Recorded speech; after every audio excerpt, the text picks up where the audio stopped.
Sejam bem-vindos a uma sessão muito especial do programa de Olympic Performance, desta vez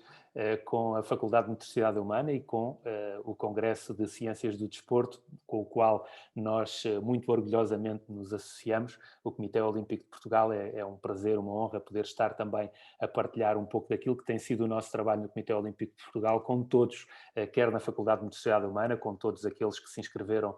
também neste Congresso de Ciências do Desporto, um congresso que naturalmente temos que saudar pela iniciativa da faculdade e naturalmente que aqui, no que diz respeito às ciências do desporto, temos um programa também que fomos desenvolvendo no Comitê Olímpico de Portugal e que gostaríamos também de partilhar com todos os participantes, com todos os congressistas, e passo a apresentar os elementos desta apresentação, se me é permitido o pleonasmo aqui no Comitê Olímpico de Portugal. Apresento a doutora Ana Bispo Ramires, é psicóloga da Direção de Medicina Desportiva do Comitê Olímpico de Portugal, tem um longo trajeto atrás de si de acompanhamento de atletas ao mais alto nível, e também a doutora Cláudia Minderico, que é nutricionista responsável pela área da nutrição na Direção de Medicina Desportiva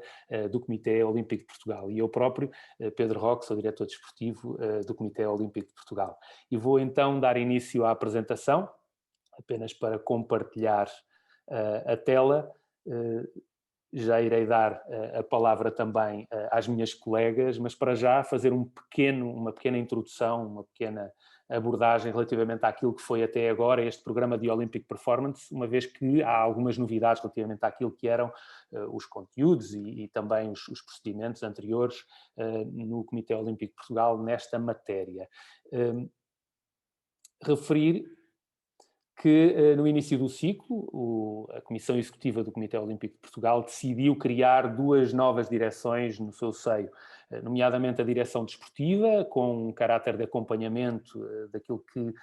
se passava no terreno, uma maior articulação, acompanhamento e apoio à área técnica, e esse foi um dos grandes objetivos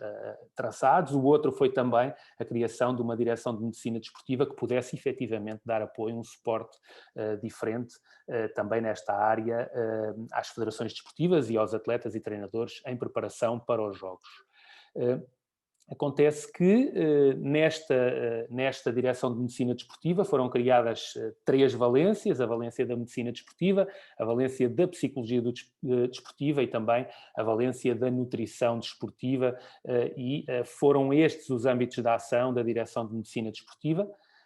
tendo sido liderada pelo Dr. José Gomes Pereira, amplamente conhecido também como é uma figura também da casa da FMH, e é o nosso diretor de Medicina Desportiva, também a Cláudia Minderico, que já apresentei, responsável pela nutrição, e a Ana Bispo Ramires pela parte da psicologia. E foi desta forma que se iniciou o trabalho na Direção de Medicina Desportiva e tem sido desenvolvido até agora, e vamos explicar um pouco mais à frente todos os seus papéis e a forma como tem trabalhado. Depois, nesta articulação entre a direção desportiva e a direção de medicina desportiva, aparecendo a figura do diretor desportivo ligado à direção de medicina desportiva, apareceu também um programa de Olympic Performance coordenado entre as duas unidades orgânicas, com coordenação da direção desportiva, mas com uma intervenção muito, muito ativa de todos os elementos da direção de medicina desportiva. E o de Olympic Performance surge como essa mesma consequência, e se no início este de Olympic Performance era um programa exclusivamente de formação, hoje em dia já o vemos de uma forma muito distinta, porque para além da formação temos a intervenção e até o próprio trabalho. Hoje em dia o de Olympic Performance já se confunde com o nosso trabalho no comitê numa perspectiva multidisciplinar, e vamos também explicar um pouco como no decorrer desta mesma sessão. Bom, a nossa metodologia de intervenção inicialmente focou-se muito na formação presencial, e foi desta forma que nós iniciámos o trabalho, com formações presenciais na área da medicina, da nutrição e da psicologia, tendo sido para este efeito convidados elementos da preparação olímpica. E, paralelamente, ou melhor, posteriormente, foram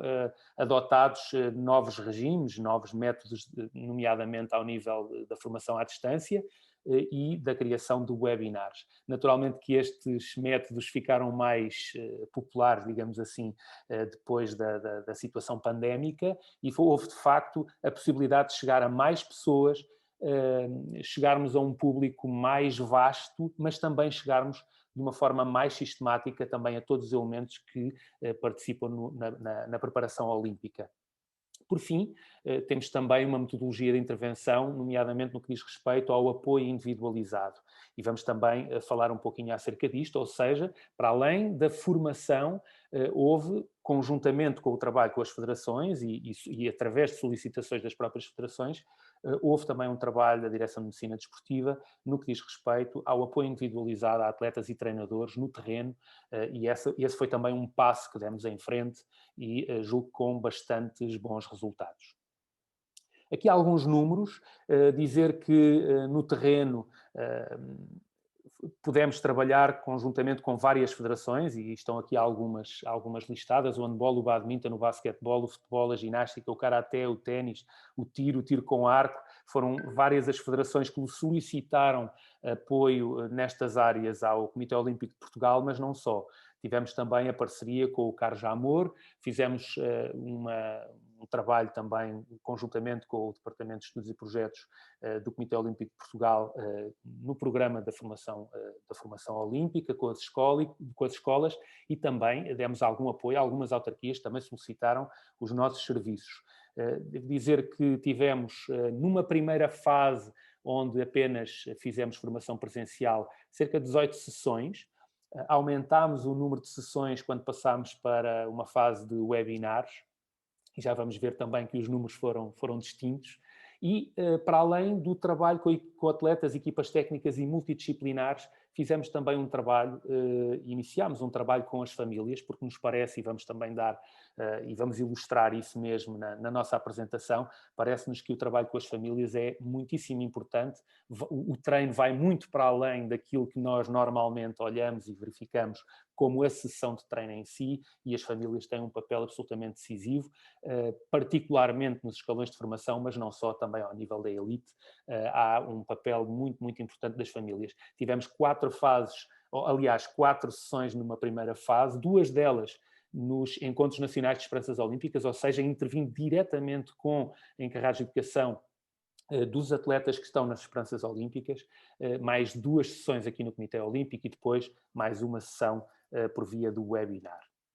Aqui há alguns números, apenas para ilustrar aquilo que foi possível fazer. Se numa primeira fase, nas formações presenciais aqui no Comitê Olímpico de Portugal, e nós verificávamos sobretudo os elementos do programa de preparação olímpica teriam alguma dificuldade e era uma barreira eles acabarem por ter que se deslocar para o Comitê para essas mesmas sessões, quando entramos em registro de webinar, a adesão das pessoas acabou por ser crescente e, como veem, tivemos aqui um número grande de participantes, uma média que foi aumentando das 64 por sessão nas primeiras sessões individuais para as 150 mais à frente, e de referir que passámos a uma metodologia distinta quando,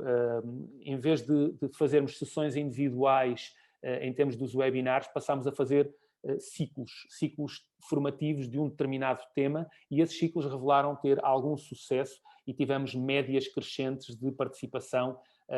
dos intervenientes. E mais do que isso, médias também maiores de elementos da preparação olímpica, até chegarmos no último ciclo a uma média de praticamente 50 elementos, quer atletas, quer treinadores, elementos das equipas multidisciplinares, mas praticamente 50 a média de intervenientes da preparação olímpica, o que já é bastante aceitável e muito acima daquilo que era a média das intervenções que se faziam no passado. E tivemos uma intervenção até 40 modalidades no último ciclo. Também referir que quem é que assistia a essas nossas sessões, praticamente metade eram treinadores, e depois houve aqui alguma distinção e alguma diferença entre, por exemplo, estes 2 ciclos que identificámos. Um ciclo de recuperação e de sono, em que as equipas multidisciplinares dos atletas tiveram uma participação maior do que tiveram, por exemplo, num ciclo mais técnico de preparação específica para Tóquio, em que treinadores e dirigentes tiveram também uma participação superior. E, portanto, também o público-alvo vai sendo diferenciado em função daquilo que são os objetivos das sessões e, naturalmente, também a população que acaba por assistir às mesmas acaba por ser distinta. Tivemos, então, mais de 2.000 inscritos de mais de 40 modalidades em todas estas sessões, de referir que destas 2.000 inscritos, mais de 2.000 inscritos, tivemos mais de 1.000 indivíduos. E, portanto, houve muitas pessoas que se inscreveram em mais do que uma sessão, mas tivemos mais, e esta atuação apenas e só nos webinars, e não estamos aqui ainda a colocar o trabalho com as federações, não estamos a colocar o trabalho presencial, apenas nos webinars tivemos mais de 1.000 indivíduos a seguir as nossas sessões. Como é que isto se processou? Processou-se de uma forma muito simples. Os atletas, treinadores e outros elementos, podem ser outros elementos das federações, médicos, elementos de equipas multidisciplinares, dirigentes, indicavam à Federação e a Federação fazia chegar ao COP, aos serviços do COP, uma necessidade de intervenção numa determinada área. Os serviços do COP passavam e encaminhavam essas necessidades para a Direção de Medicina Desportiva e depois acabaria por haver uma intervenção em termos deste apoio individualizado a cada um dos atletas. De referir que houve mais de 250 sessões para mais de 30 atletas de 10 modalidades. E foram estes os números que, inicialmente, o número foi mais baixo, mas a pouco e pouco as federações foram solicitando ao Comitê Olímpico estes serviços e foram, de facto, houve de facto um número crescente até chegarmos, e estamos em vésperas de ir para os Jogos Olímpicos, de haver um número já muito considerável de atletas que solicitou, neste caso de federações que solicitaram apoio para os seus atletas e treinadores no âmbito do The Olympic Performance. Eu vou passar agora a palavra à minha colega Ana Bispo Ramires, que vai então falar um pouco daquilo que foi o desenvolvimento na sua área, ou seja, a psicologia do desporto. Obrigada, Pedro. Obrigada, Pedro. Cabe-me então aqui falar-vos um pouco do que é que foi esta questão da integração da área da psicologia na Direção de Medicina Desportiva, e nomeadamente no Comitê Olímpico de Portugal, e depois das diferentes ações que ela foi tendo no decorrer da instalação deste projeto de Olympic Performance. Dizer-vos que, numa fase inicial, a grande preocupação que existiu foi fazer um levantamento de necessidades no terreno e tentar perceber como é que esta área se caracterizava junto das federações. Foi feito um trabalho de levantamento de informação e não corroborando um bocadinho a expectativa que nós tínhamos. De facto, aquilo que nós observámos foi que das federações que foram auscultadas, tínhamos apenas cerca de 30% das mesmas com a ativação deste tipo de especialidade, da psicologia, e muito frequentemente não integrado nos seus quadros, mas sim com colaborações pontuais em que os psicólogos iriam à federação participar em momentos de formação, por exemplo. Ou seja, aquilo que encontramos foi de facto uma percepção clara de que no contexto português a percepção do contributo da psicologia do desporto enquanto área de treino, e atenção que isto é distinto daquilo que é o papel da área da psicologia clínica, portanto, enquanto área de treino estava ainda pouco disseminado e o seu papel provavelmente pouco valorizado. E nesse enquadramento tornou-se então importante e vinculou ainda mais a necessidade de haver uma aposta forte desta área naquilo que foi o desenvolvimento de conteúdos específicos para este programa, precisamente para dotar treinadores, atletas, dirigentes, equipas médicas, outros colegas, precisamente sobre as características muito claras e muito diferenciadas que a área da psicologia do desporto tem, enquanto área de treino de competências para a otimização da performance. Quando a aposta foi, de facto, criar um conjunto de ciclos de dotação de conhecimento nesta área, e assim foi, e numa segunda fase que nós temos, que já estava planeada desde o início, e daí o Pedro referiria muitíssimo bem que a procura deste tipo de serviços se foi acentuando à medida que fomos nos aproximando dos Jogos Olímpicos de Tóquio, e reparem, isto acentua uma vez mais um bocadinho este caráter de bombeiro de última leva, que é estamos a ficar mais próximos, então agora é que vai entrar. Então, de facto, aquilo que nós queremos era dotar informação e conhecimento no sentido de que esta é uma área que deve acompanhar todo o processo desportivo, desde a formação à alta competição, mas precisamente por termos este enquadramento no terreno, foi criada uma segunda linha, uma segunda vaga do programa Top Performance, que seria depois o último ponto que vocês veem, que é a questão do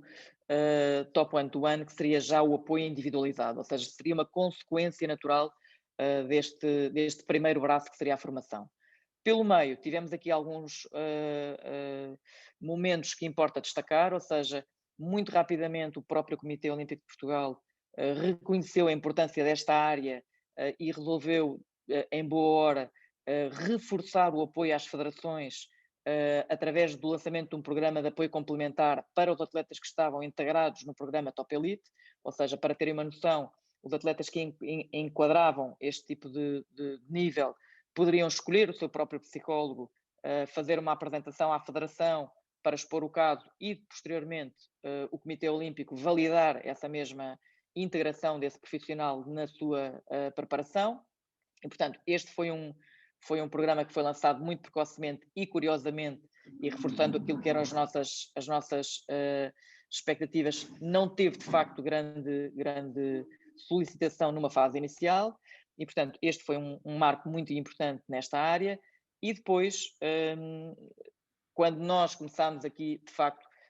ou seja, quando as áreas se cruzam nos corredores de uma casa, como é o Comitê Olímpico, de facto nós começamos todos a articular e a viver verdadeiramente esta questão da multidisciplinaridade. E aí, convite na altura do Pedro Roque para integrarmos, de facto, num primeiro momento, este grande evento que foi o evento das Esperanças Olímpicas. Houve a oportunidade de um primeiro contacto com os atletas, direto,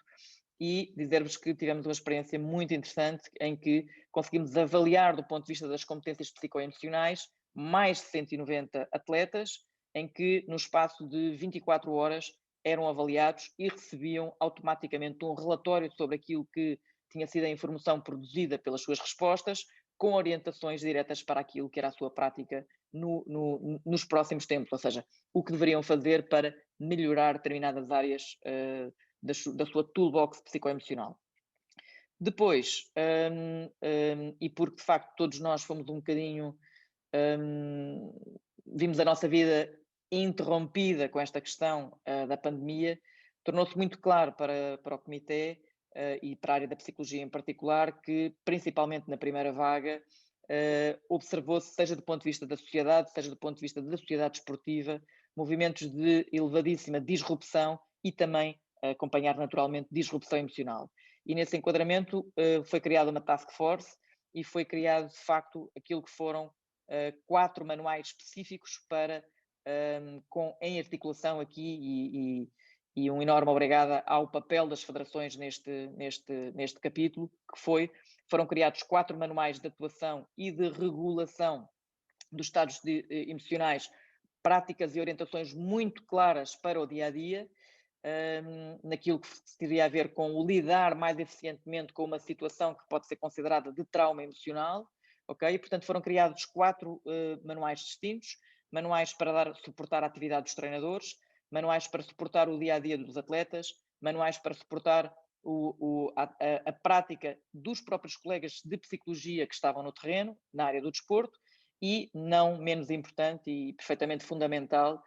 manuais para apoiar as famílias a dar suporte aos atletas que de um momento para o outro viram a sua atividade completamente rompida naquilo que era o seu dia-a-dia e aquilo que eram as suas rotinas em particular. Ressalvar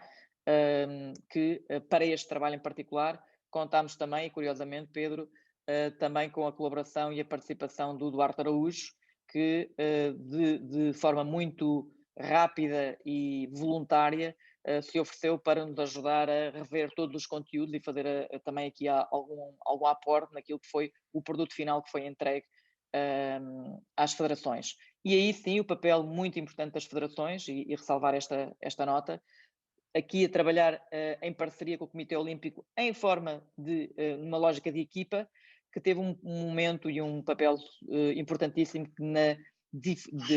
difundindo estes manuais junto dos seus atletas, fazendo com que estes manuais tivessem uma expressão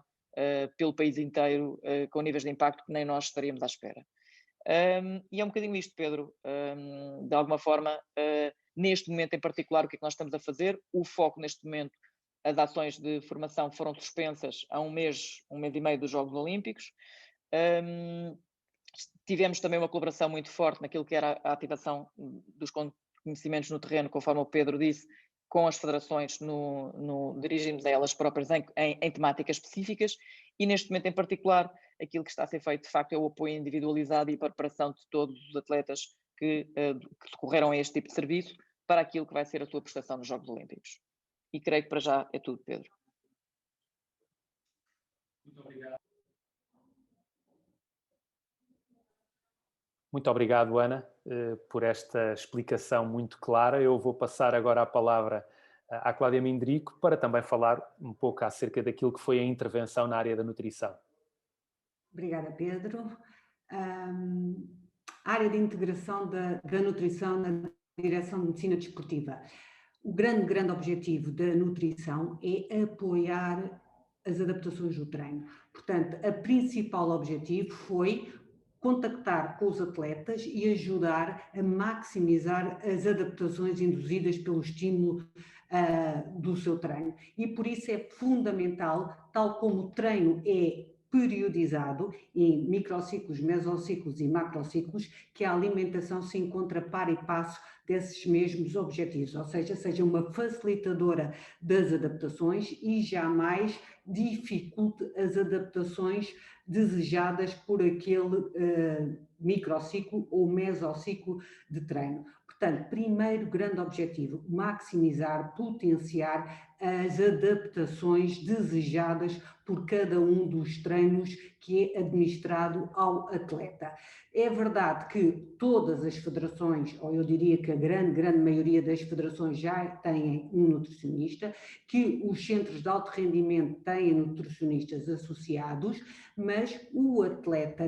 qualquer atleta, mas então o que está na alta competição, o atleta olímpico precisa de um acompanhamento sessão a sessão de treino. Por mesociclo, por microciclo, nós temos que preparar as suas sessões, nós temos que preparar os seus estágios em altitude, por exemplo, em situações extremas, e esse acompanhamento regular, periódico, é quase impossível ser feito por um nutricionista associado a todas as modalidades de um clube ou associado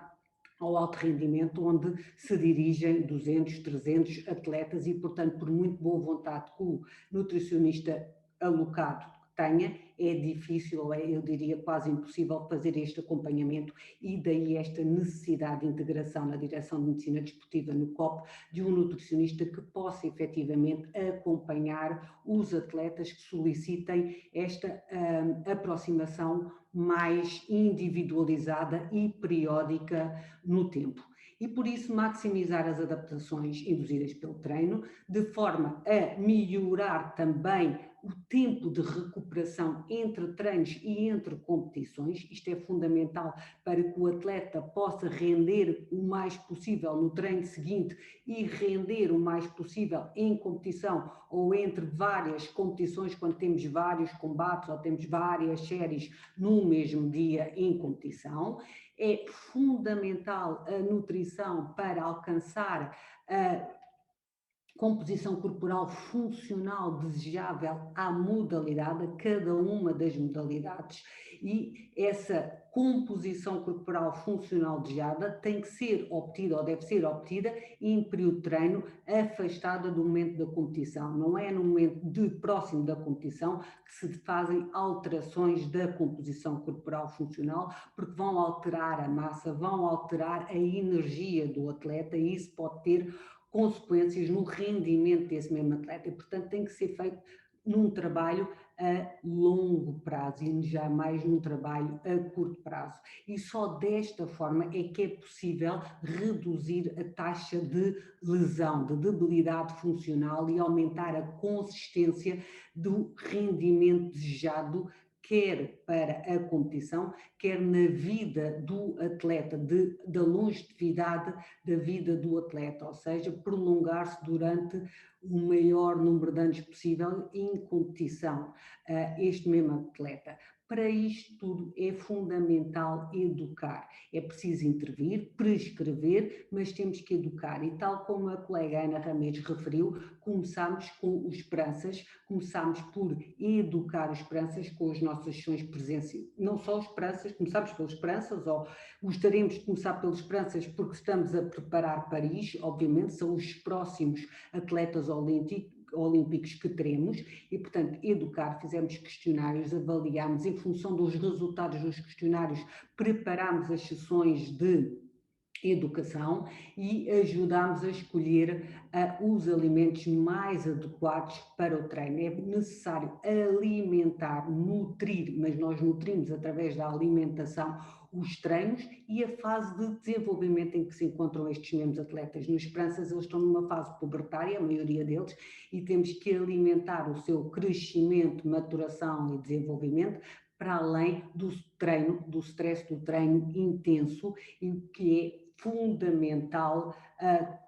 avaliarmos, monitorizarmos de forma a garantirmos a saúde a curto, médio e longo prazo destes atletas e eles possam manter-se como atletas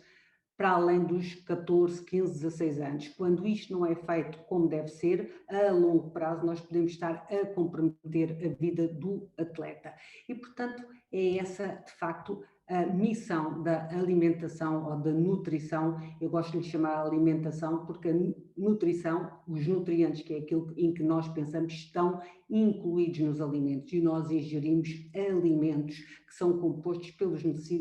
nutrientes que necessitamos. Portanto, o que há que fazer é escolher corretamente os alimentos que contêm os nutrientes que são necessários à dita adaptação ao treino, à recuperação, ao evitar ou reduzir a taxa de lesão e a manter a consistência dos resultados ao longo da época e ao longo dos anos. Pedro, espero ter conseguido explicar a grande missão da nutrição e que tenha sido compreensível qual o papel da nutrição com os atletas que a procuraram e que não foram poucos, foram dentro dos atletas olímpicos, cerca de 29 atletas pediram de facto o apoio nesta área da nutrição. Muito obrigado, Cláudia. Passando à frente e dando um pouco a ideia da forma como acabámos por funcionar no Comitê Olímpico, no fundo, e o fulcro de toda a nossa ação, naturalmente, que é o atleta, e nas diferentes valências que temos na área da direção de medicina desportiva, na psicologia e também na nutrição, houve esse cuidado ao nível da formação primeiramente, depois ao nível do apoio individualizado, mas sem descurar a necessidade de pontualmente serem incluídos outros especialistas nesta mesma equação. E isto porquê? Porque existem outras áreas especializadas que porventura podem ajudar à resolução de problemas que são complexos e que muitas das vezes, até inclusivamente, tanto na área médica como também na área de psicologia, têm que ver também com áreas clínicas e que muitas das vezes os atletas têm que ser, os atletas e até os treinadores podem ter que ser encaminhados para essas mesmas áreas. É uma questão muito, muito importante haver a possibilidade de nós termos outras pessoas a quem recorrer. É uma equipa que vai um pouco para além das 3 pessoas e as valências vão um pouco para além daquilo que são as 3 valências em si, uma vez que isto toca um conjunto de muitas outras áreas que podem ser extremamente importantes neste mesmo contexto. Depois, dizer que o papel do treinador é absolutamente decisivo. Se por um lado tudo é feito, no fundo, com o atleta como fulcro, o atleta absolutamente central em todo este processo. O que é um facto é que o treinador acaba por ser o motor de todo este processo. E, neste caso, também o treinador necessita, e isso tem sido feito de uma forma frequente, assim tenha sido feito esse pedido, mas também tem havido intervenção com o próprio treinador. Porquê? Porque o treinador, sendo o motor deste processo, também tem que,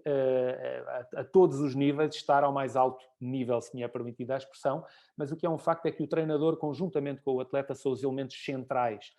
de todo este processo. E o apoio individualizado ao treinador faz muito sentido também, uma vez que o treinador, ele próprio, também tem que resolver problemas. Os problemas são distintos, as necessidades são distintas, mas a necessidade de estar ao mais alto nível, essa é exatamente a mesma, tanto para o atleta como para o treinador, e eu até vou mais longe, e ao nível da coordenação é fundamental que todo este processo esteja bem oleado e todas as pessoas que estão à volta do atleta e do treinador estejam também apoiadas e monitorizadas, de forma a poderem, todas elas também estarem ao mais alto nível, porque é aquilo que se pretende, é que para podermos dar um bom apoio ao atleta, cada um dos elementos que estão à sua volta tem que estar também no seu melhor. Depois dizer que este é um aspecto muito, muito importante e temos verificado muitos casos de atletas que têm equipas multidisciplinares, é um facto, tem médico, depois tem o seu nutricionista, tem o seu psicólogo, tem o fisiologista, tem o biomecânico e podem ter inclusivamente mais um ou outro elemento na sua equipa, mas que por vezes as coisas não acabam por não trabalhar absolutamente de uma forma harmoniosa. E em termos de comunicação, é fundamental esta comunicação, e daí este gráfico. A comunicação vai do atleta para as diferentes áreas, mas também é fundamental que haja esta interdisciplinaridade e que o modelo de comunicação permita que nas diferentes áreas as pessoas falem umas com as outras. E aquilo que nós temos detectado no terreno também é haver uma comunicação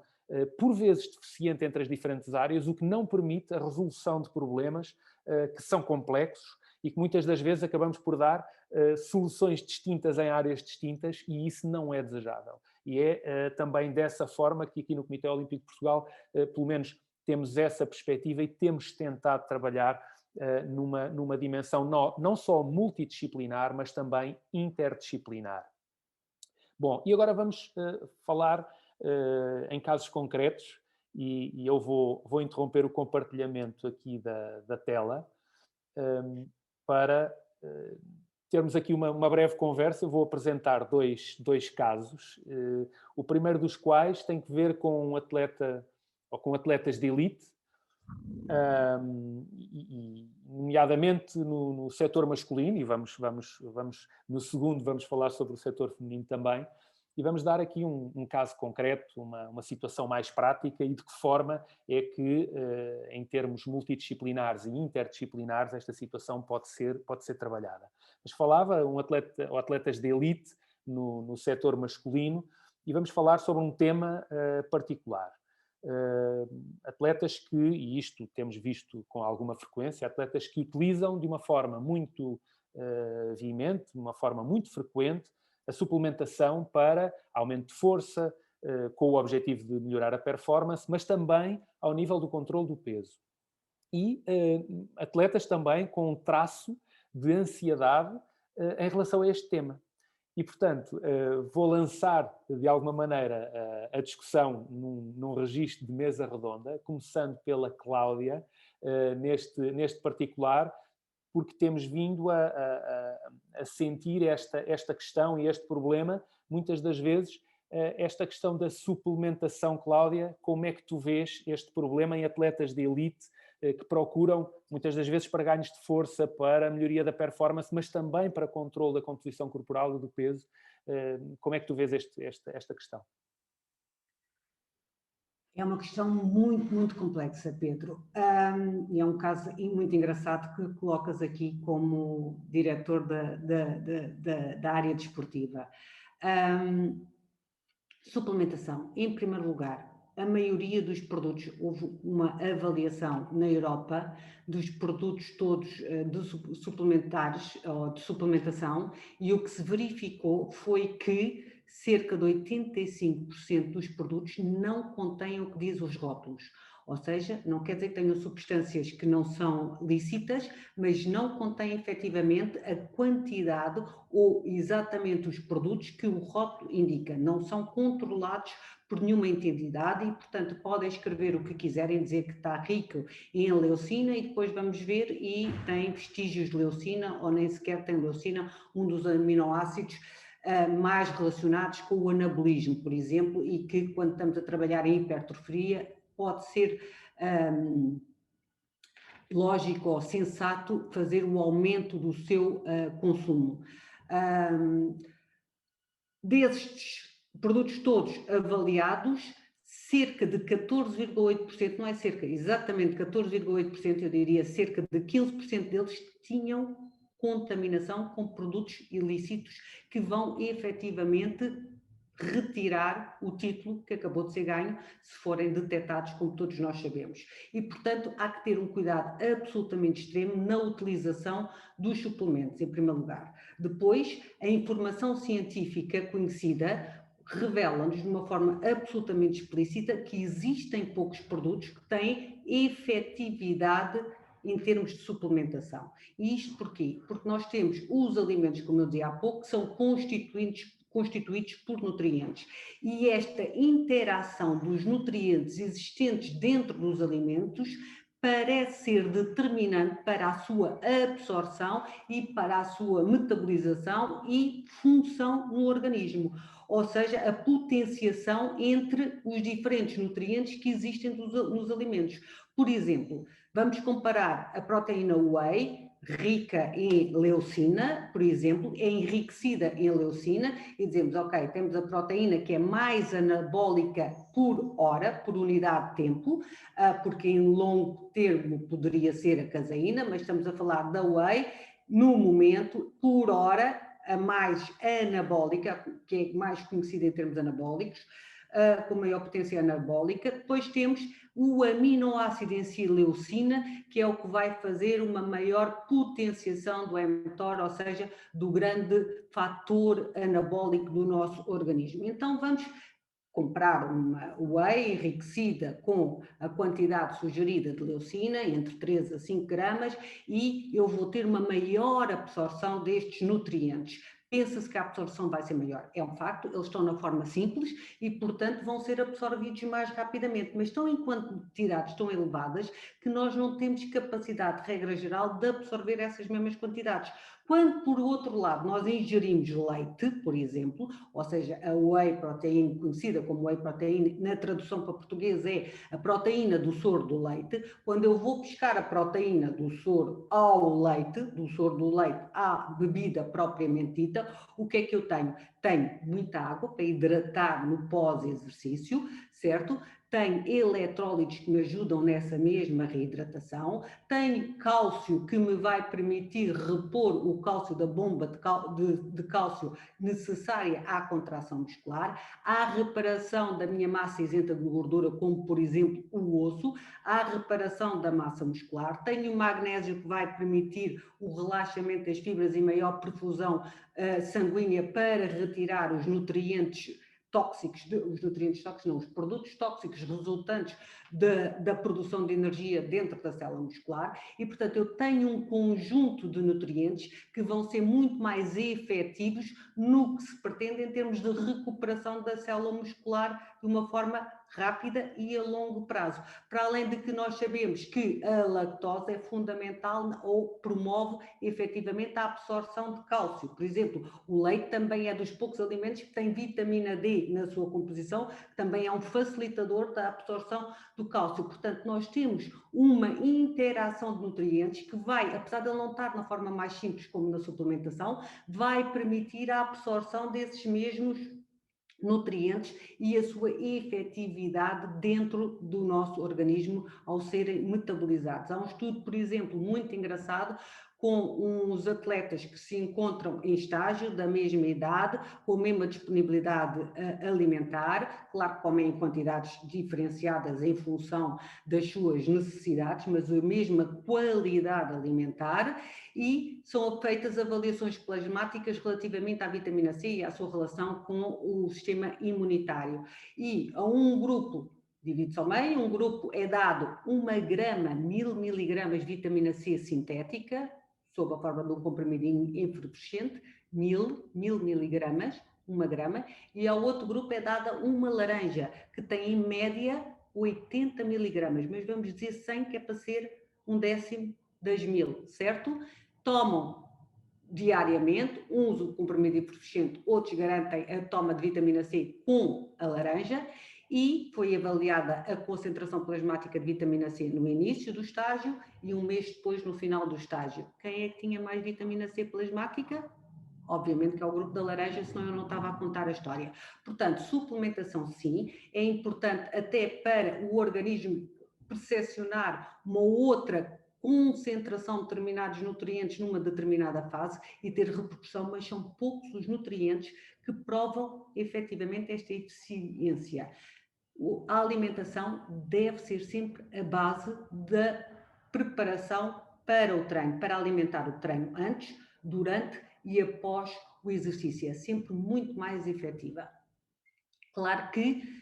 isto de conversas de balneário, a ansiedade, porque eu, se não tomo a substância tanto, não vou render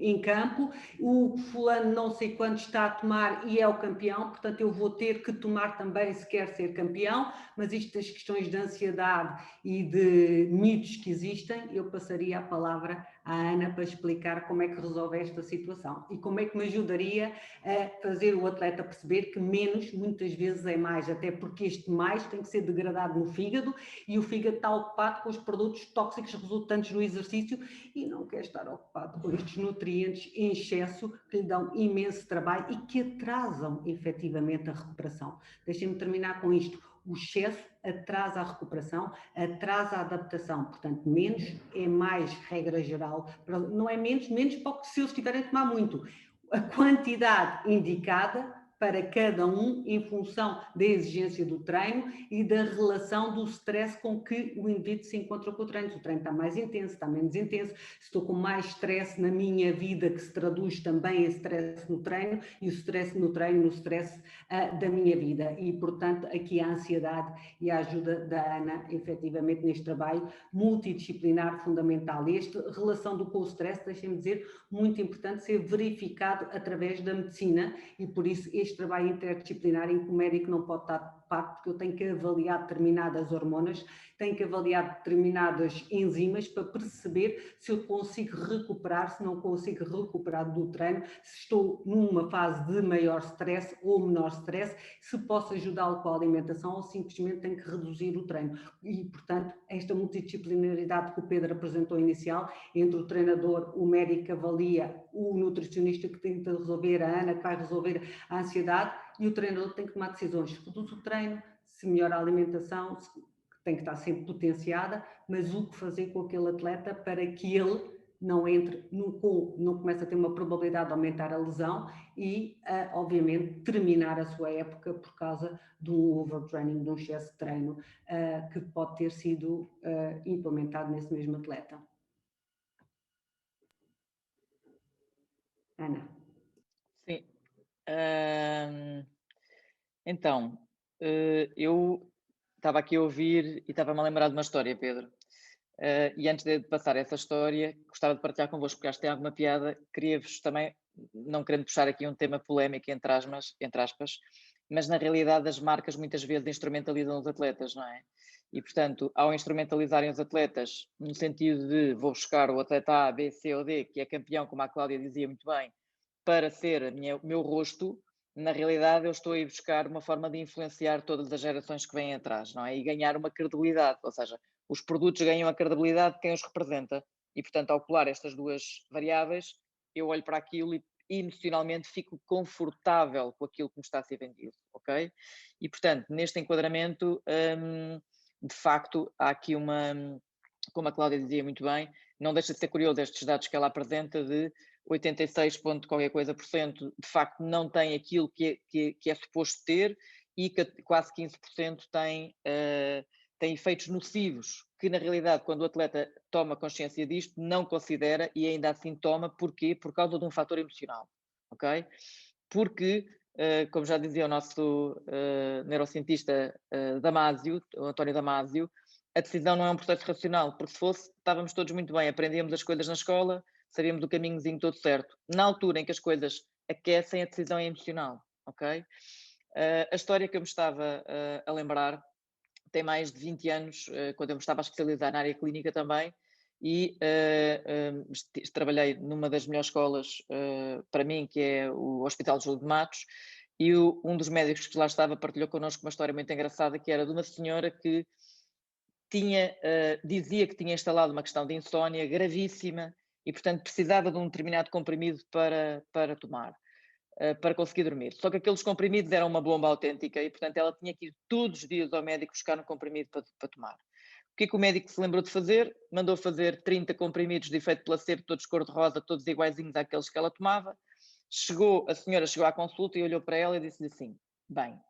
olha, eu tomei a liberdade de fazer uma coisa, mas é assim, não podemos de forma nenhuma, isto não pode sair daqui, que é, eu sei que é uma pessoa completamente responsável, que de facto tem um tema para resolver e, portanto, olha, eu tenho aqui estes comprimidos, que é um por dia, e, portanto, na realidade, faço isto só consigo, por favor, não fale com ninguém, reparem, validar a confiança, validar a relação, validar a parte emocional, e, portanto, vou-lhe passar isto para a mão e daqui a 30 dias, especificamente, volta para eu lhe dar outra vez. O acordo que eu faço consigo é, não volto nem um dia antes, porque eu não dou fora de prazo, ou seja, para controlar que ela tomava um por dia de facto. E na realidade esta pessoa que tinha uma questão de insónia já há uma série de anos, apareceu 30 dias depois a tomar efeitos placebo, ok? E portanto, nós temos que ter noção que quando alguma coisa está carregada de emoção, e eu acredito que ela que assim me vai ajudar, aquilo que acontece é que eu tenho muita dificuldade em quebrar este ciclo, ok? E, por exemplo, se nós tivermos atletas que com um determinado tipo de suplementação tiveram um bom resultado esportivo, mesmo para a Cláudia vai ser muito difícil contrariar este tipo de efeito. E aqui sim é importantíssima esta interligação entre as três áreas, a minha, a da Cláudia e a do médico, para conseguirmos começar a construir um novo significado na vida daquele atleta sobre os impactos que esta suplementação tem na sua vida e onde é que ela pode ser colocada, ok? Do ponto de vista emocional, não devemos retirar nada de forma abrupta que o atleta confie cegamente, porque senão vamos desorganizar o comportamento do atleta, não é? E, portanto, ou é de facto uma coisa que possa estar a colocar em risco a sua condição física, ou este trabalho tem que ser feito em desmame, em articulação clara entre a nutrição, a psicologia e a medicina. E, portanto, isto para vos dizer que, de facto, são determinado tipo de áreas que os atletas ligam ao resultado que querem ter e, portanto, muitas vezes é difícil, de facto, promover esta mudança e temos que o fazer de forma mais gradual. Depois, há aqui uma coisa muito engraçada, Pedro, que eu gosto sempre de dizer aos atletas quando trabalho com eles, que é, nós podemos ter um atleta que está a 100% da sua capacidade física, técnica, desportiva, mas na realidade, se chegar à competição e do ponto de vista emocional estiver a 40% ou a 30% por razões de algum bloqueio, aquilo que vai acontecer é que ele vai de facto render 30% a 40% da sua capacidade. Ponto. Porque na realidade, o que é que nós temos em competição? É a sua capacidade de transformar o potencial em ações concretas. E portanto, se na realidade, eu costumo dizer a brincar, está com a marcha atrás metida porque emocionalmente tem um bloqueio, não vai conseguir colocar este tipo de potencial em ação. Por isso é que nós temos, tão bem documentado em tantas situações, atletas que chegam a competições acabadinhos de se lesionar ou de recuperar de uma lesão, ou que fisicamente não estão bem, ou que tiveram uma gastrite gigante 3 dias antes e estão nas lonas, ou seja, que chegam em déficit do ponto de vista fisiológico, mas, imaginem, chegam a 70% da sua capacidade fisiológica para a prova, mas conseguem em prova aproveitar 100% desses 70%. E com isso conseguem de facto ser determinantes alocar uma força psicológica gigante, a surpreender os seus adversários e por isso mesmo ter resultados desportivos. E por isso é que tudo isto é muito mais complexo do que trabalharmos em gavetas, e tu dizias muito bem, Pedro, que é, nós não podemos, para mim, por exemplo, é perfeitamente fundamental o trabalho da Cláudia, e o trabalho da nutrição, para mim, é desde sempre uma âncora gigante para a área psicoemocional, porque se os atletas não estiverem bem calibrados, não vão conseguir ativar as competências psicoemocionais e cognitivas no timing que nós queremos, naquele momento, naquele período da competição. E, portanto, o trabalho com esta área é perfeitamente simbiótico, ok? E neste tipo de situação em particular, de facto, o que é que nós temos que fazer? Avaliar bem o atleta, perceber o nível de confiança que ele tem nesta estrutura que criou de confiança externa, que é, se eu fizer este tipo de suplementação, vai correr bem. Atenção, Pedro, podemos estar a falar de outro tipo de fatores externos em que ele coloca a possibilidade da sua competição correr bem, seria igual, ok? Portanto, nós temos que trabalhar bem, avaliar bem isto e ir ajudando o atleta a ter práticas em termos de saúde mental e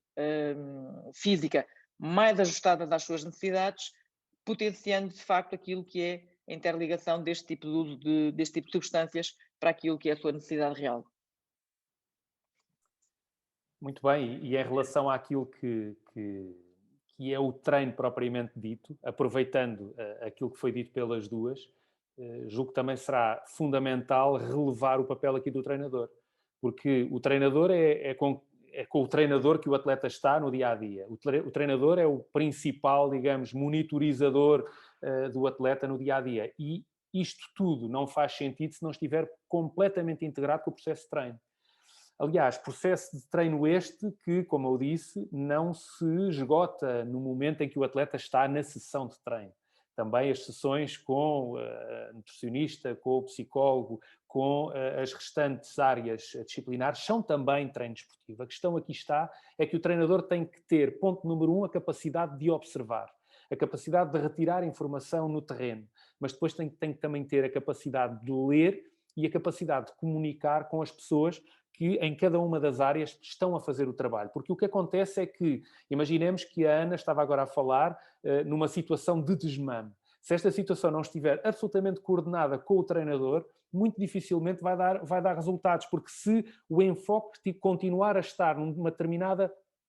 performance, num determinado desempenho, em função daquilo que é o seu consumo de determinadas substâncias e não houver da parte do treinador uma modificação gradual dessas mesmas referências no dia-a-dia, muito dificilmente o trabalho que está a ser feito na psicologia vai ter sucesso. E pelo mesmo caminho, a mesma coisa acontece com a área da nutrição. Pelo que é fundamental, ou são fundamentais os olhos do treinador, neste caso, e aquilo que o treinador consegue tirar do terreno para perceber aquilo que está a acontecer, falar com o atleta de uma forma muito clara, ter essa capacidade de comunicação, mas também é fundamental ter esta capacidade de comunicação com as pessoas que fora da área específica do treino, quando mais exclusiva do treino, na sessão de treino, acabam por trabalhar com o atleta. Se assim for, potenciamos o trabalho que todos na equipa estão a fazer e provavelmente os resultados poderão ser visíveis num curto espaço de tempo e com uma magnitude muito superior. E corrijam-me se estiver errado, porque, pelo menos no que diz respeito a cada uma das vossas áreas. Eu gostaria só de facto reforçar uma coisa que tu disseste aí, que eu acho que é mesmo muito importante que fique evidente para todos. O treinador para nós é o nosso instrumento perfeito, porque o treinador está todos os dias com o atleta e, portanto, se eu puder trabalhar com o treinador de uma forma interligada, obviamente que podemos ir trabalhando tudo aquelas suas necessidades do atleta através do instrumento que é o treino e através do chefe de orquestra que é este treinador. E, portanto, esta articulação com esta díade, que é treinador-atleta, é perfeitamente fundamental e é perfeitamente desejável que seja potenciada para podermos, de facto, dar resposta a esta multidimensionalidade gigante. Eu vou ainda complicar isto um bocadinho mais, Pedro, que é, quando nós trabalhamos em desporto de alta competição, na realidade, nós estamos a falar de uma profissão que leva 24 horas por dia. E, portanto, como tu dizias e bem, não é só o processo de treino da competição, é a resposta que os atletas têm que dar às sessões de fisioterapia, de psicologia, de nutrição, mas é também a resposta que eles têm que dar às suas funções familiares, às suas funções sociais e, portanto, a toda a sua vida que vai para além do treino e da competição, mas que contamina dramaticamente o treino e a competição. E, portanto, nós queremos atletas calibrados, equilibrados e que consigam, de facto, ser pilares de sustentabilidade e de resiliência perfeitamente ancorados. E aqui, novamente, Pedro, puxando um bocadinho atrás, a família é perfeitamente determinante e, para mim, é mais uma das peças da equipa multidisciplinar que nós devemos saber estrategicamente saber trazer, colocar conteúdo para que possam ajudar-nos no sentido certo. Porque as famílias querem e vão ter sempre um papel no processo esportivo dos nossos atletas. E, portanto, é importante que se envolva as famílias e se atribua esse papel no sentido de servir o melhor do processo esportivo. Não sei, Cláudia, se queres acrescentar alguma coisa ainda em relação a este ponto. Não, obrigada, Pedro. Acho que já foi tudo, a maioria referido, que isto é impossível nós referirmos tudo e as conversas são como as cerejas, mas temos que avançar e, portanto, eu sugeria passarmos ao ponto seguinte. Muito bem, então assim o faremos. E vamos para um exemplo prático 2. E agora vamos passar não para atletas de elite, mas para atletas de formação.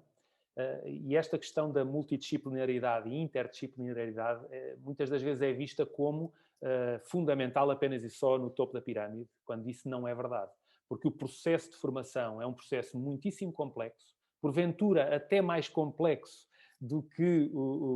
em termos de desenvolvimento, porque existe um conjunto enorme de variáveis que é fundamental controlar, em que nem sempre os atletas têm a disponibilidade única para o treino que os atletas de elite têm toda uma vida à volta muito, muito complexa que têm que conciliar com a atividade desportiva e, portanto, também vamos por isso mesmo ver aqui um exemplo, ou melhor, um exemplo prático daquilo que pode ser feito ao nível da formação e vamos pegar agora também no exemplo, sobretudo do sexo feminino, onde já irão perceber esta situação ocorre com alguma frequência. E o que acontece é, quando se dá a passagem, o salto pubertário, digamos assim, todas as questões que estão associadas a esse mesmo salto, que dizem respeito a alterações do seu ponto de vista hormonal, alterações do seu ponto de vista do crescimento e desenvolvimento da criança e do jovem, e depois da própria imagem corporal, muitas das vezes têm consequências muito diretas naquilo que é a performance dos jovens, mas também naquilo que, no próprio processo de desenvolvimento dos jovens. E é aqui que o próprio desporto pode ter um papel fundamental para os desenvolver num determinado sentido mais negativo, ou então poder ser, inclusivamente, um fator negativo no desenvolvimento também dos jovens. E nós, recordo, temos que colocar e devemos colocar, e não pode ser de outra maneira, colocar o atleta no centro da equação. E colocando também este problema e associando também muitas das vezes a performances que em determinadas modalidades esta mesma maturação, esta mesma chegada a uma determinada idade, o crescimento, o desenvolvimento, acabam por ajudar na performance, noutras modalidades não é exatamente assim. E em muitos casos, a maturação ser mais tardia ou a maturação ser mais precoce, vai ter uma implicação muito clara naquilo que é a forma como o jovem vai passar pelo período de transição pubertária. E também, tendo em conta todo este quadro e também um conjunto também muito interessante ou importante de casos de anorexia e disfunções no que diz respeito à alimentação que são detectadas nestas idades, sobretudo no setor feminino, não exclusivamente, mas sobretudo no setor feminino, deixo este caso e deixo esta problemática e também que papel têm aqui as famílias e nós, enquanto elementos que estamos a trabalhar com o atleta, com as famílias, porque neste caso eles são menores, ou neste caso elas são menores e, portanto, tem que haver aqui uma parceria, digamos assim, com as famílias. Mas neste caso vou dar primeiramente a palavra à Ana Bispo Ramires. Olá Pedro, again. Eu acho que ficaríamos aqui 3 horas a falar sobre isto, não é, Cláudia? No mínimo, dava para fazer mais um workshop. Ora bem, há muito para dizer sobre isto e, portanto, eu vou tentar ser bastante sucinta. O grande tema e a grande preocupação para quem trabalha no desporto de formação é termos muito claro que é mesmo formação, mas não é só formação de atleta, é formação de pessoas. E, portanto, aqui os pilares da saúde mental estão muito, eu costumo dizer a brincar, é tipo cimento fresco. E, portanto, nós temos que ter muito cuidado e sermos muito protetores do ponto de vista daquilo que são os pré-requisitos para garantirmos que os nossos jovens tenham uma progressão que proteja aquilo que são os seus indicadores de saúde mental. Porque, de facto, se nós não tivermos este fator de proteção em termos dos indicadores de saúde mental, vamos começar a ter respostas clínicas, nomeadamente, como tu falaste bem, do ponto de vista das perturbações de comportamento alimentar. A questão da anorexia e da bulimia, eu não quero entrar muito sobre isto porque é um tema complexo, mas dizer-vos apenas que uma pessoa que tem uma alteração do padrão alimentar não tem que ter necessariamente por trás uma perturbação psiquiátrica que esteja subjacente a este tipo de comportamento. E dizer-vos que uma questão de alteração, um diagnóstico real da anorexia, contempla obrigatoriamente a intervenção de médico, da área médica, nomeadamente da área da especialidade da psiquiatria, porque precisa de facto ser acrescida a intervenção psicofarmacológica neste tipo de situação. E, portanto, é um caso mais extremado, ainda que muito frequentemente no desporto de formação se veja muitas alterações de comportamento alimentar que não terminam, não desembocam em situações desta natureza. Mas para vos dizer que, seja no caso, por exemplo, de uma lesão, Pedro, ou no caso destas questões que nós estamos a falar de alterações de comportamento alimentar diagnosticadas, aqui a intervenção da área médica é perfeitamente fundamental e é uma âncora enorme para cada uma das nossas áreas, e agora falo pela minha, sabermos de facto o que é que nós temos à frente. Eu preciso que seja o médico que me diga o que é que está a acontecer naquele corpo, seja do ponto de vista do funcionamento neuronal, seja do ponto de vista do funcionamento fisiológico, para depois poder trabalhar aquilo que são as competências psicoemocionais. Eu não devo assumir nunca à partida que um atleta tem problemas emocionais quando há uma resposta fisiológica, uma alteração fisiológica associada, porque senão estamos aqui a massacrar um atleta que já tem um problema físico e ainda estamos a dizer que afinal de contas o problema físico é também emocional, quando na realidade não o é. E portanto, a articulação com a área da nutrição e muito em particular com a área médica aqui é perfeitamente fundamental para termos a certeza que, ok, está preservada as condições de saúde mental e física deste atleta, podemos então trabalhar as componentes psicoemocionais. Depois, dizer-te que este tipo de etapa é uma etapa extraordinariamente exigente para os miúdos, como nós sabemos, não é? Ou seja, principalmente, imagina, quando nós pensamos na nossa população de esperanças olímpicas ou da nossa população de miúdos que começam logo a fazer processos de entrada em situações de seleção, da minha experiência, são miúdos que normalmente, em contexto escolar, grande parte deles também têm padrões de exigência violentíssima. E, portanto, isto quer dizer o quê? Que são miúdos que estão em permanente desgaste energético. E aqui o papel da Cláudia, de facto, perfeitamente fundamental, porque senão, uma vez mais, eu vou estar a avaliar que o miúdo ou a miúda está com alterações psicoemocionais, quando na realidade ele não dorme e não está bem nutrido, não é? E, portanto, aqui, de facto, nós que trabalhamos na área mental temos que ter noção que é preciso fazer um diagnóstico diferencial claríssimo para termos a certeza que temos esta base para podermos trabalhar. Em função disto, como eu referia, e só para terminar muito rapidamente, são fases de afirmação pessoal, fases de afirmação enquanto atleta, em que começam a ser reconhecidos em grupo de pares e por adultos significativos do ponto de vista do seu valor, em que há alturas em que se confunde a sua identidade pessoal com a sua identidade desportiva, podendo funcionar aqui em algum momento de agregação, onde eles muitas vezes nas escolas não se sentem integrados porque parece que a sua nave espacial aterrou noutro planeta, porque não se conseguem identificar com os seus coleguinhas que depois da escola fazem tudo e mais alguma coisa e eles não têm essa vida que gostariam de ter. E, portanto, é de facto uma fase em que muitas atividades competem entre si e que é muito importante ajudar treinadores, como tu dizias e muito bem, atletas e suas famílias, a ajudar a que haja um entendimento de como é que estas áreas podem cooperar entre si e não competir entre si. Porque se elas competirem entre si, de facto, a possibilidade de termos atletas com esgotamentos energéticos que resultem em esgotamentos emocionais, maior predisposição para a lesão e a construção de um perfil de personalidade muito mais assente em questões de fenómenos de natureza ansiogénica, é de facto muito maior. E, portanto, é de sobremaneira uma área em que nós devemos estar muito cientes do nosso papel e trabalhar de forma claríssima e articulada. E acho que é isto, Pedro. Não, acho que ficaremos aqui horas a falar sobre isto, de facto. Cláudia?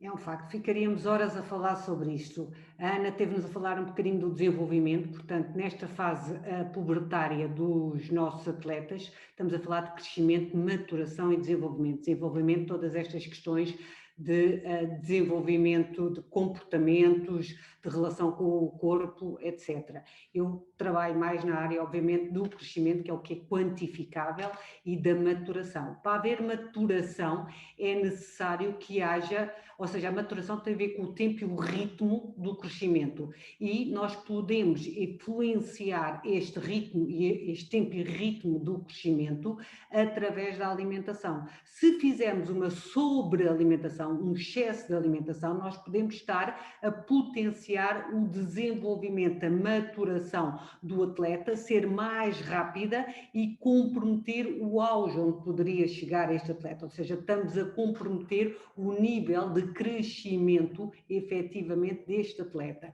Pelo contrário, aquilo que estamos aqui a falar é sobre a desnutrição, ou seja, o ficar aquém das necessidades energéticas e, por consequente, como eu tenho menos energia, vou ter menos alimentos, logo vou ter menos nutrientes e pode estar efetivamente a comprometer o crescimento daquele atleta através da redução energética. E isto vai levar a que redução de energia, eu não consigo acumular a quantidade de gordura essencial para a maturação. A maturação exige uma determinada quantidade de gordura, principalmente nas mulheres, também nos homens, mas nas mulheres muito superior à dos homens, o que leva a modificações do seu corpo, com as quais elas muitas vezes ou não se sentem confortáveis, como referia a Ana, ou não são estéticas para a modalidade em que intervêm e que poderá ser um problema para elas e quererem evitar essa mesma maturação durante algum tempo. Portanto, temos que ter muito cuidado, trabalhar em sintonia, uma forma muito estreita com o treinador, com a família, com o médico, com o psicólogo, sobre quais são os objetivos do atleta. A restrição energética com a escolha dos alimentos que têm pouca densidade energética, mas que são ricos nos nutrientes necessários à saúde, ao treino daquele atleta, têm que estar presentes. Portanto, a escolha correta dos alimentos, vamos trabalhar em que conseguimos ter a maturação no ritmo desejado, que decidimos qual é, ou estamos a ficar aquém e estamos a criar stress demasiado elevado no organismo deste indivíduo, e aqui entra o médico, mais uma vez, com os parâmetros sanguíneos, clínicos, e nós podemos manter essa redução da energia. E é aqui que acontecem disparates em termos de padrão alimentar, em que eles são sujeitos, como dizia a Ana, e muito bem, às dietas da moda, a tornarem-se vegetarianos ou a fazerem dietas paleolíticas, para estarmos nos extremos, e a retirarem grupos de alimentos da sua alimentação para, acham eles, de uma forma mais simples, conseguirem manter a sua composição corporal, que não é funcional. Aquilo que eu falava no início, nós pretendemos encontrar uma composição corporal funcional para a modalidade em si, e muitas vezes eles comprometem esta funcionalidade, aumentando a probabilidade de lesão, e encontramos tantos atletas nesta fase, efetivamente, do crescimento de puberdade, que estão constantemente lesionados, e estão constantemente lesionados porque não se alimentam adequadamente. E o alimentar adequadamente, deixa-me reforçar para terminar, que pode ser em déficit energético, mantendo um ritmo determinado a priori para a maturação, mas não pode, por razão alguma, comprometer os nutrientes necessários ao êxito do treino, ou seja, temos que alimentar o treino como deve ser e não comprometer, por razão alguma, a saúde do atleta a curto e a médio e a longo prazo. Deixas-me só, Pedro, já agora, só para complementar. Eu acho, honestamente, e partilhar aqui um bocadinho convosco esta preocupação, e Cláudia, desculpa se eu estiver aqui a meter a foice em seara alheia, a sensação que eu tenho hoje em dia, quando eu falo com os meus atletas, e mesmo do ponto de vista da minha prática privada, é que há muitos atletas mesmo que desconhecem ainda este caráter de acompanhamento sistematizado que a Cláudia faz. Ou seja, muito frequentemente eu tenho atletas, e novamente refiro-me em termos de prática privada, não aqui, porque aqui trabalhamos a equipa, em que me dizem que vão ao nutricionista no início do ano e depois no final do ano. E de facto isto não é possível, não é? Porque pelo meio fazem as maiores atrocidades do ponto de vista alimentar porque aquele faz, o outro faz, e de facto é importante perceber que esta área é extraordinariamente científica e extraordinariamente individualizada.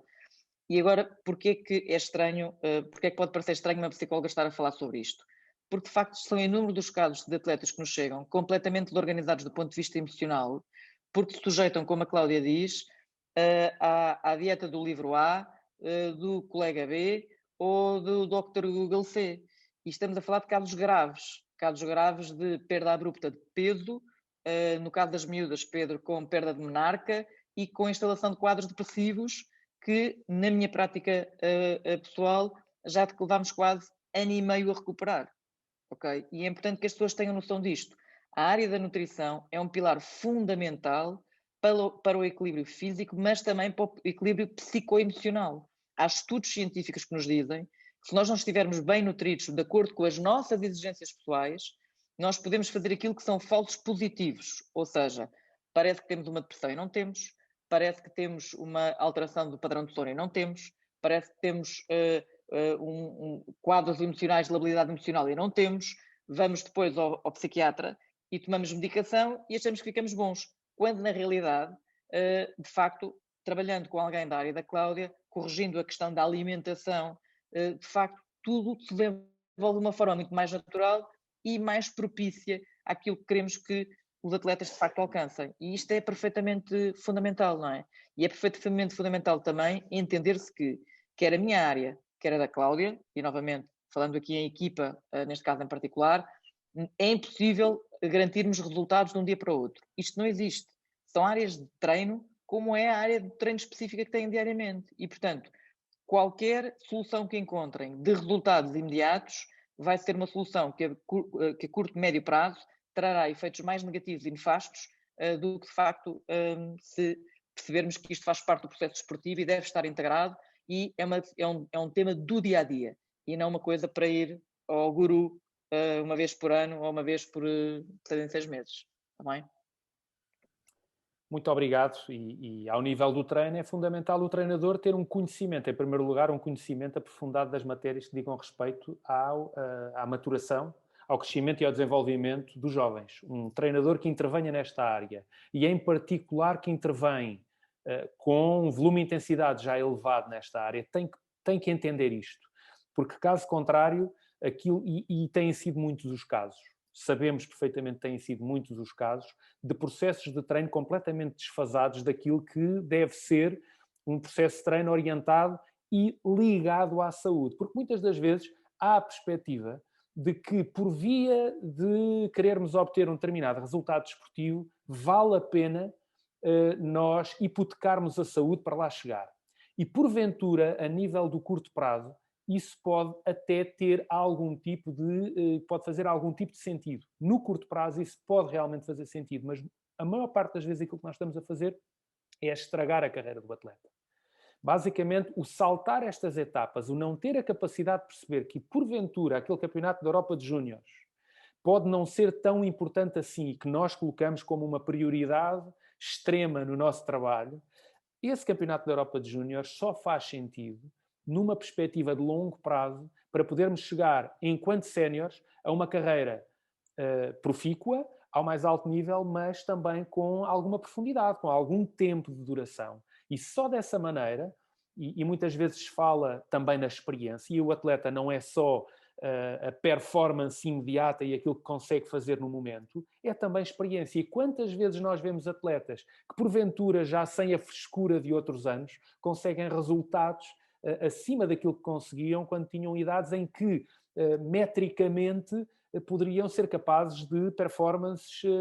também superiores. Quantas vezes isto não acontece? E o que é um facto é que a performance, o desempenho é tudo. E também a experiência, a capacidade que os atletas têm de gerir ao longo da sua carreira estes mesmos estímulos, muitas das vezes são estímulos difíceis, o estímulo competitivo, e quando estamos a falar o estímulo competitivo ao mais alto nível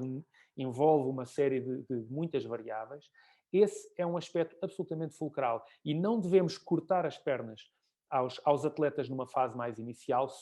e tantas vezes nós vemos isso a acontecer, porque nós temos uma competição que, por muito importante que seja, só faz sentido quando integrada num processo de longo prazo. E muitas das vezes é possível fazer pequenos desvios, desde que esses desvios estejam absolutamente controlados com as diferentes áreas científicas a trabalhar ao lado do treinador. Quando essa situação é possível, é um pequeníssimo desvio para conseguirmos que aquele objetivo seja conseguido de uma forma melhor, para que o processo possa andar e que essa mesma competição, esse mesmo objetivo possa ajudar nesse mesmo processo, em momento algum nós podemos estar a pôr em perigo a saúde do atleta. E é aí que os especialistas podem ajudar o treinador, porque o treinador não tem a capacidade de controlar todas as variáveis e somente com esta capacidade de comunicação e de trabalho julgo que é possível nós chegarmos a esse tipo de resultados. E eu não sei se, em relação a este tema, tem mais alguma coisa a acrescentar, porque o nosso tempo também vai avançando, mas Cláudia e Ana, se quiserem avançar mais alguma coisa. Só um minuto, Pedro. Desculpa, Cláudia. Só uma coisa só para pegar nisso que tu disseste, que eu acho que é extraordinariamente importante, que é, importa notar que os erros que cometemos todos não são por intenção, são porque nós no momento não estamos bem, não estamos calibrados. Todos nós cometemos erros, todos nós temos práticas menos ajustadas, não é? E, portanto, quanto mais centrados estivermos naquilo que nós queremos a médio e longo prazo, tanto mais conseguimos evitar esse tipo de situações que tu estás a dizer, Pedro.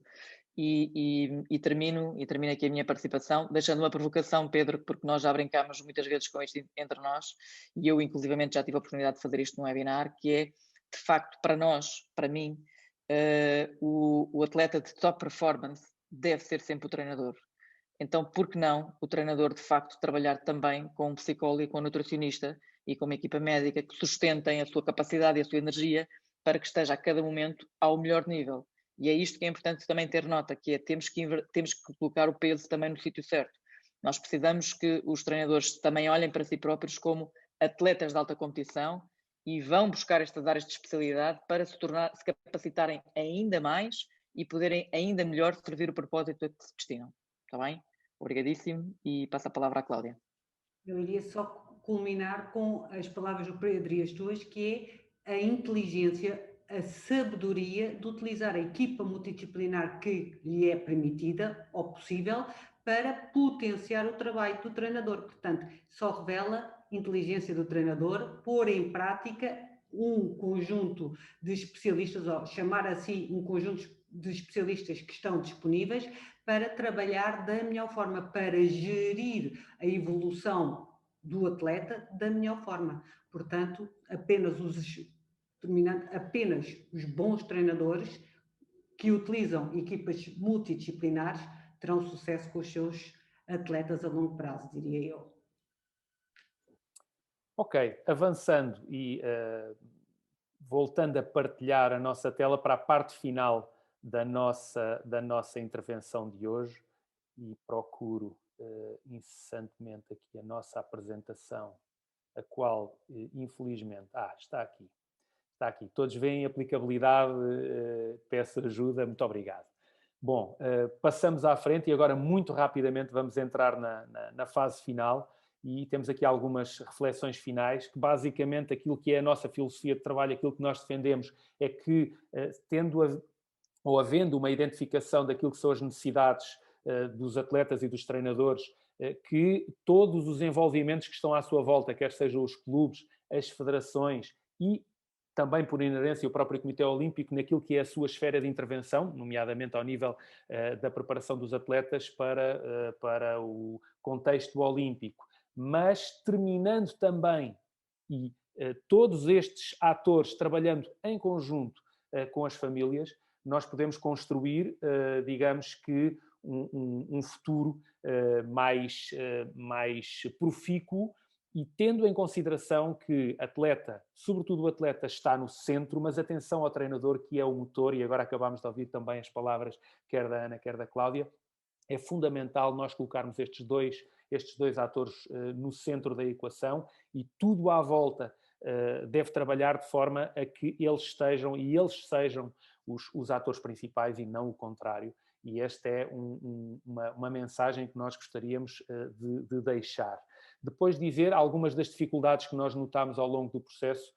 dizer que sentimos uma inexistência ou pouca prevalência de trabalho sistémico e verdadeiramente interdisciplinar e entre níveis e ao mesmo nível, e quando estamos a falar entre níveis, podemos estar a falar no Comitê Olímpico, ou nas federações, ou nos clubes, ou até eventualmente entre equipas que possam ter um caráter absolutamente privado, como muitas das vezes acontece. Os próprios atletas nem sempre são só enquadrados pelos clubes ou pelas federações ou pelo Comitê Olímpico, têm as suas equipas multidisciplinares por via do privado. Também a falta de modelos claros e inequívocos de canais de articulação entre os diferentes interlocutores no contexto desportivo, entre níveis e ao mesmo níveis, falámos também um pouco acerca disto. A gestão da informação entre os diferentes especialistas e os interlocutores no processo desportivo pode levantar algumas questões éticas de confidencialidade, e ficávamos aqui também, eventualmente, mais uma sessão para falar sobre isto, mas é fundamental perceber que aquilo que se passa numa sessão com um psicólogo ou com um médico, naturalmente que tem o seu sigilo no que diz respeito a essas áreas profissionais, e tem que se perceber o que é que pode, neste caso, ser transmitido, e aquilo que dentro da mesma equipa pode e faz sentido ser transmitido, e aquilo que tem que ser articulado entre as várias áreas. E depois a falta de modelos claros acerca do papel das famílias no processo desportivo, e enfatizamos muito o processo das famílias, e não falamos apenas e só nas famílias no processo de formação, falamos também nas famílias no nível de elite, até porque muitas das vezes os atletas já no nível elite ainda continuam a viver em casa dos pais e dependentes, muitas das vezes, do apoio dos próprios pais, mas também dos cônjuges e das pessoas mais significativas que acabam por fazer parte do processo de desenvolvimento de cada um de nós. Depois, deixar aqui algumas indicações e orientações futuras.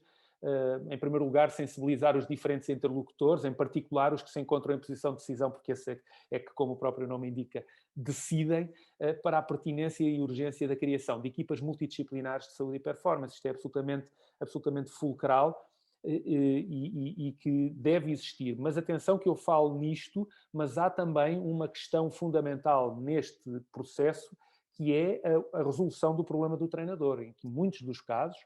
e temos verificado, equipas multidisciplinares que todos eles são profissionais, com exceção de um, que é o treinador. E esta é uma questão que todos os responsáveis pelo processo desportivo devem resolver, que é a questão do treinador, que no fundo é o principal, é aquele que é o motor, como eu falei, e é o que está em ação com o atleta todos os dias, a toda a hora. Depois, reforçar a aposta em equipas multidisciplinares que suportem o processo desportivo da formação ao alto rendimento, e demos alguns argumentos para essa situação. Depois, uma maior exigência no nível de especialização dos técnicos a contratar, e aqui há também um trabalho a fazer, porque a oferta, e há que dizê-lo, a oferta de técnicos especializados não é tão grande quanto isso, e quando eu falo técnicos especializados com a verdadeira experiência no terreno, e é fundamental que haja uma abertura de todos, uma abertura do meio desportivo, uma abertura também das áreas científicas para chegar mais ao terreno, porque só dessa forma é que o nível de especialização também dos técnicos, quer das equipas técnicas, mas também e sobretudo das equipas multidisciplinares, pode subir, e dessa maneira este trabalho ganhar também um nível de qualidade que nos permita chegar também a outro nível de performance. Depois, a articulação otimizada entre os especialistas que se encontram nesta área de atuação, ou aliás, nas mesmas áreas de atuação, ou seja, entre Federação, Comitê Olímpico, clubes, privado, quer que seja, mas tem que haver uma articulação entre psicólogos, tem que haver uma articulação entre nutricionistas, tem que haver uma articulação entre biomecânicos, e, por que não dizê-lo, entre treinadores. E, portanto, com este conhecimento, com esta capacidade de nos articularmos, não temos qualquer tipo de dúvida que, em termos dos resultados finais, eles vão aparecer muito mais rapidamente, porque as experiências de uns podem ser fundamentais também para as experiências dos outros. Finalmente, a criação de protocolos de atuação intra e interáreas, que podem também levar a que não trabalhemos sozinhos e que tenhamos outras instituições, outras entidades que possam também ajudar no nosso próprio trabalho. Terminando, eu vou passar novamente para o registro mesa redonda e vamos ter aqui muito pouco tempo e eu daria um minuto e meio a cada uma para falarmos um pouco sobre aquilo que vai ser o corolário de todo este trabalho feito no ciclo, que vai ser a inclusão de uma nutricionista e de uma psicóloga na missão. E isto é um avanço importante. Se já houve intervenções e presença das pessoas da vossa área em missões, nomeadamente na psicologia no passado, o que é um facto é que integradas na missão, com um contexto generalizado de apoio, generalizado e não específico àquele atleta ou àquela federação, esta é a primeira vez que vai ocorrer no âmbito das missões nos Jogos Olímpicos. E neste sentido há uma valorização também grande, mas também surge como consequência deste trabalho multidisciplinar e interdisciplinar. E gostava de, apenas e só antes de nos despedirmos, de vos deixar falar um pouco acerca disso, porque é com enorme satisfação, eu pelo menos, numa área mais técnica, que vejo começar a aparecer esta preocupação, que naturalmente noutros países já há décadas que existe, e são pequenos passos, primeiros passos, mas porventura os primeiros passos são aqueles que são os mais importantes, que há uma disrupção com o passado, uma ruptura com aquilo que era habitual no passado e perguntar-vos a vossa opinião acerca disto e também o vosso papel na missão que vai começar dentro de poucos dias, esta missão que nós já aguardamos, Tóquio já aguardamos há cerca de um ano, porque os Jogos foram adiados. E não sei quem quer começar. Posso começar eu e a Ana termina numa parte mais global. A nutrição é tal e qual como tu referiste, é o culminar de um ciclo de trabalho. Portanto, nós começamos a trabalhar no início do ciclo com os atletas. À medida que nos vamos aproximando, a procura foi sendo maior. Ao sentirem os atletas que de facto tinha impacto a alteração da escolha dos alimentos, e falando com outros atletas, foram puxando alguns colegas para este acompanhamento nutricional e culmina todo este trabalho com a participação de facto na missão a Tóquio. Qual vai ser a função em Tóquio? No momento não se incluem, não se experimentam alimentos novos e, portanto, nós não vamos lá, ou eu não estarei lá para, olha, vamos experimentar este alimento porque a literatura diz que, e tem aqui outros atletas com quem tenho estado a trabalhar e que estão a utilizar e que está a funcionar muito bem. Não, isso não deve acontecer por razão alguma. Os atletas estão familiarizados com um determinado tipo de alimentação e é esse o tipo de alimentação que devem executar. Foi-lhes dado a conhecer a disponibilidade alimentar nas diferentes refeições, nos locais onde se vão alimentar, quer para as refeições quentes, quer para as refeições rápidas que podem obter, quer nos locais de treino. Foi-lhes pedido que testassem em Portugal, durante a fase de treino, esses mesmos alimentos, combinarem os alimentos que vão ter disponíveis efetivamente em Tóquio. Em Tóquio, o que é que nós estamos para ajudar? Na hidratação, monitorizar e ajudar na hidratação dos nossos atletas, não permitir a desidratação ou permitir que exista um mínimo de desidratação durante a estadia deles e, obviamente, durante a competição e facilitar todas as situações de sono. Nós sabemos que a alimentação é determinante na latência do sono, ou seja, no tempo que demoramos a adormecer e na qualidade do sono. E como vamos ter um jet lag bastante acentuado nesta viagem, portanto temos 8 horas de diferença, também já começamos a sugerir o adormecer fazer uma cesta por volta das 2 da tarde, que é a hora que se deitarão em Tóquio por volta das 10, com esta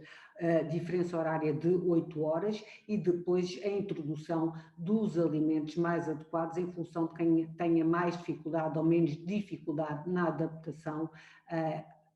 ao ciclo correto de sono durante a sua estadia. Portanto, esse vai ser o grande desafio da nutrição durante a missão. E depois, claro, a ansiedade pode criar algum desarranjo intestinal que é necessário atuar em termos alimentares. Poderá ter que ser médicos mesmo, mas a primeira abordagem, se for detectado numa fase precoce, normalmente, regra geral, é suficiente a intervenção alimentar, nutricional, se quiserem chamar, e não termos que recorrer à situação clínica. Ana. Ora bem, Pedro, de facto é a primeira vez que há este modelo instituído, não é, de um psicólogo integrado numa direção de medicina, e neste caso em particular, quer eu, quer a Cláudia, vamos estar em Tóquio integradas na equipa médica que vai dar suporte aos atletas. Eu tenho para mim, gostava de fazer aqui um pequeno à parte, Pedro, que eu acho que o casamento entre a direção desportiva e a direção de medicina não poderia ter corrido melhor. E naquilo que diz respeito à minha área, eu não tenho qualquer dúvida que o teu papel foi perfeitamente fundamental naquilo que teve a ver com começar a sensibilizar o meio no dia a dia para o reconhecimento da importância desta área na integração do processo desportivo. Porque tu és um treinador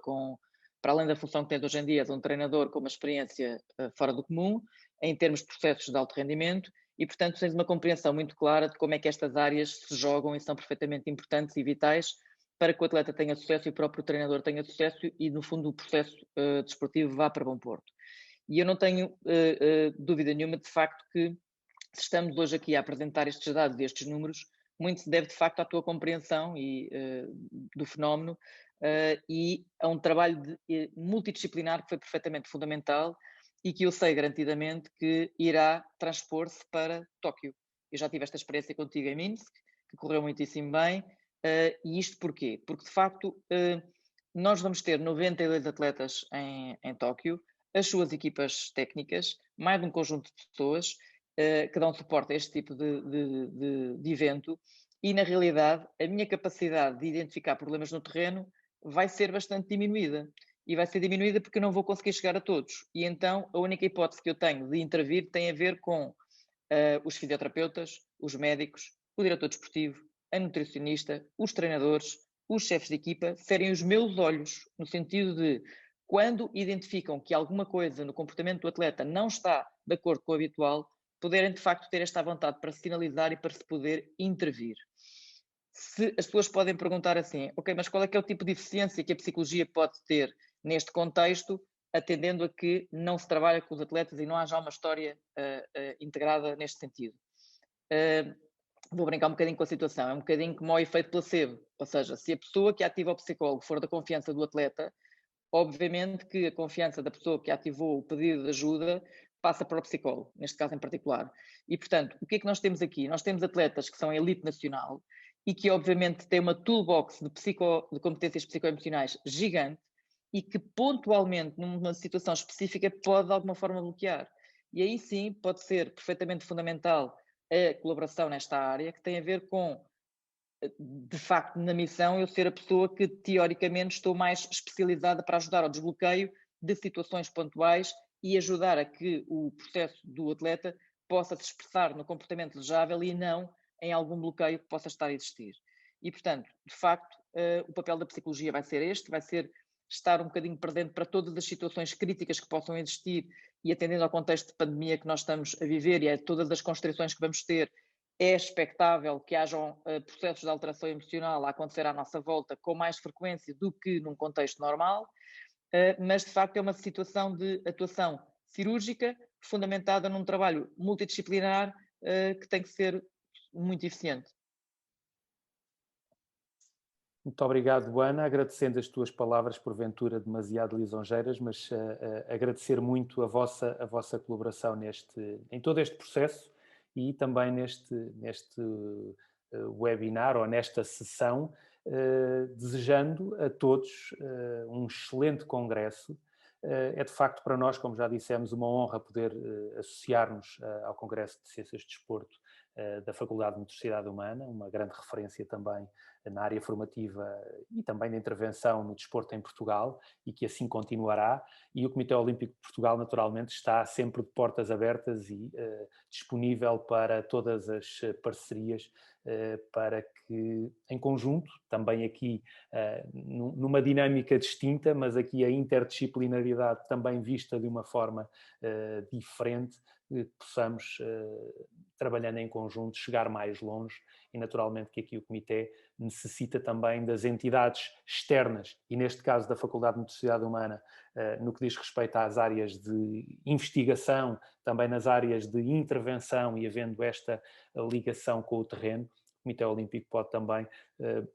fazer esse elo, e é isso que é o nosso objetivo, é esse que é o nosso propósito também, é levar a investigação e a ciência ao terreno, e o contrário também é verdade, trazer o terreno